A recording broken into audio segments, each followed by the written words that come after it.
Consider a man blameless and upright, deeply devoted to God yet subjected to unimaginable suffering. This is the story of Job. We're embarking on an exploration of the Book of Job, an ancient narrative that grapples with the complexities of faith and suffering, wisdom and folly, and the divine sovereignty of God. Picture a man named Job.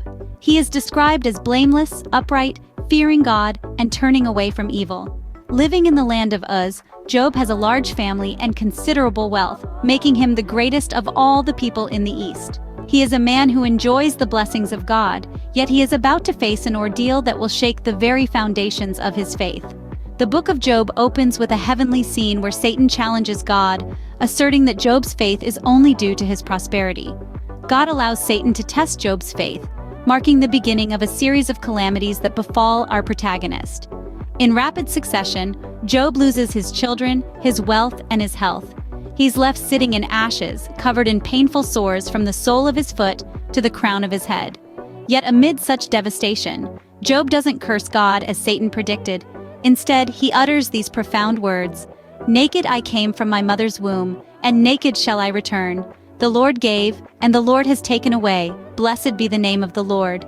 In all this, Job did not sin, nor did he blame God. Now imagine facing such trials. Picture the agony, the despair, the confusion. Job's life is turned upside down, and his faith is put to the test in the most extreme way possible. How does he respond? How does he maintain his integrity in the face of such suffering? This is where the real story begins, a story of faith tested and wisdom gained. In the face of such trials, Job's faith is severely tested. How does he respond? Stay with us as we delve deeper into the trials and tribulations of Job, his dialogues with his friends, his lament, and God's response. Job is not alone in his suffering. His friends Eliphaz, Bildad, and Zophar join him, offering their perspectives on his plight. These three friends, each with their own unique viewpoint, attempt to make sense of Job's circumstances. Eliphaz, the first to speak, bases his arguments on personal experience and observation. He suggests that Job's suffering is a result of his own wrongdoing, emphasizing the belief that God punishes the wicked and rewards the righteous. Bildad, the second friend to offer his thoughts, leans heavily on tradition and the wisdom of the ancients. He echoes Eliphaz's sentiments, arguing that Job's misfortune must be a divine punishment for sin. Zophar, the third friend to share his perspective, is the most dogmatic of the trio. He insists that Job's suffering is not only a punishment for sin, but also implies that Job deserves even worse. Their viewpoints, though varying in tone and approach, all converge on one point. They attribute Job's suffering to sin and divine punishment. They attempt to uphold the traditional wisdom that God is just, and therefore Job's suffering must be a result of his own wrongdoing. However, Job, in his heart, knows that he has not strayed from his righteousness. He rejects their explanations, refusing to accept that his suffering is a direct consequence of personal sin. This rejection leads to deeper questions about God's justice.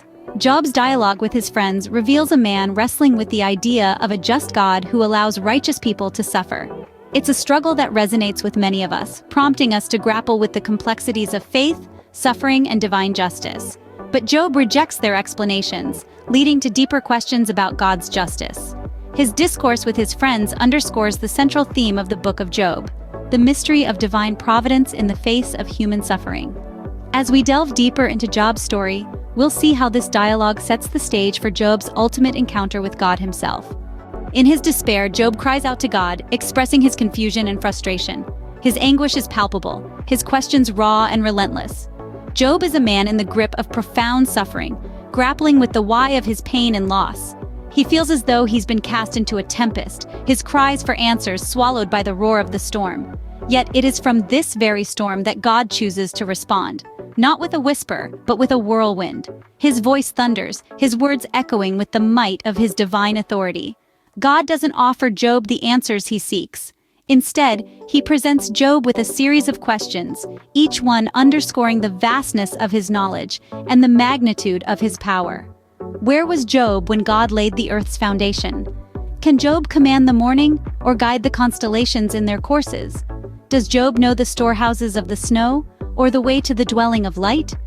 These questions serve as a humbling reminder of God's sovereignty, a testament to his wisdom, far beyond human comprehension.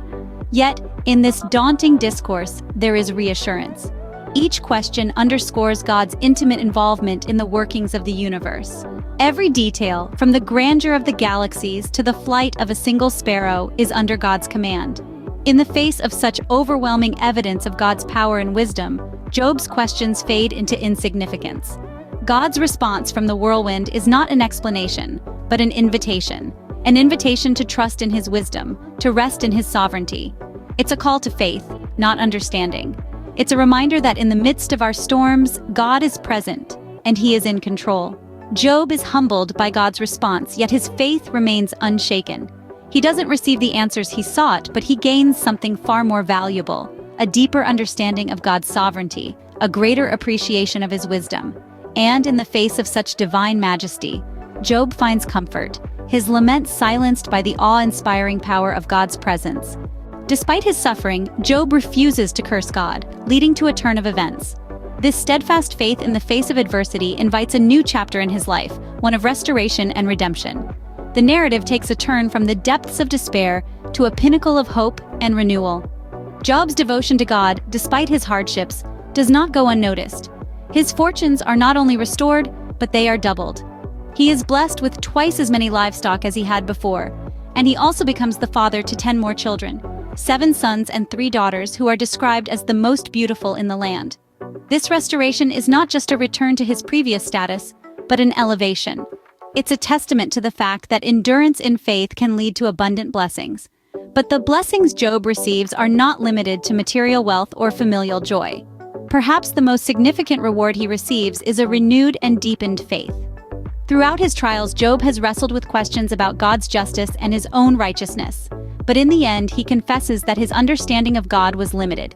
He acknowledges that he spoke of things he did not understand, things too wonderful for him to know. He admits that he had heard of God before, but now, after his trials, he has seen God with his own eyes. This signifies a transformation in Job's faith. His knowledge of God moves from hearsay to first-hand experience, from intellectual knowledge to personal encounter. In the end, Job's faith is rewarded, and he gains a deeper understanding of God's ways.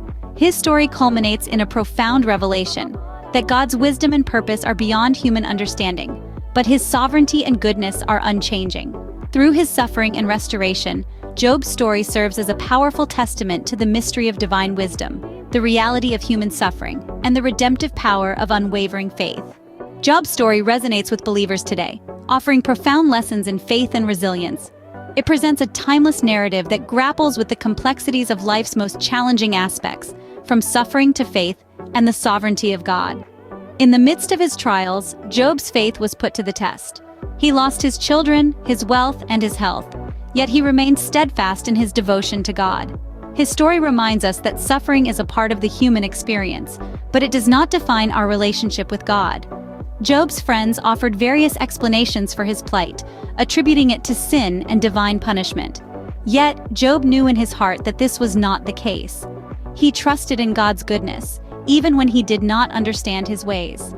This teaches us that during our darkest moments, we should hold fast to our faith, trusting that God has a plan, even if it's beyond our comprehension. In his pain and despair, Job lamented to God, expressing his confusion and anguish.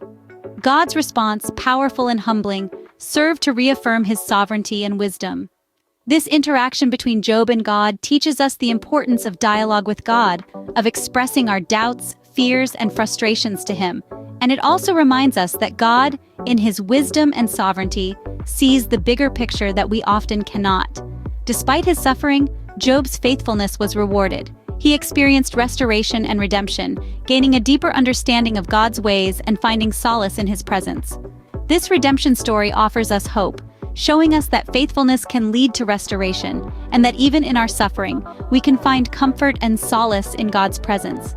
Like Job, we can find hope and strength in our trials, knowing that God is sovereign over all things. So, as we face our own trials, let us remember Job's unwavering faith and resilience and take heart.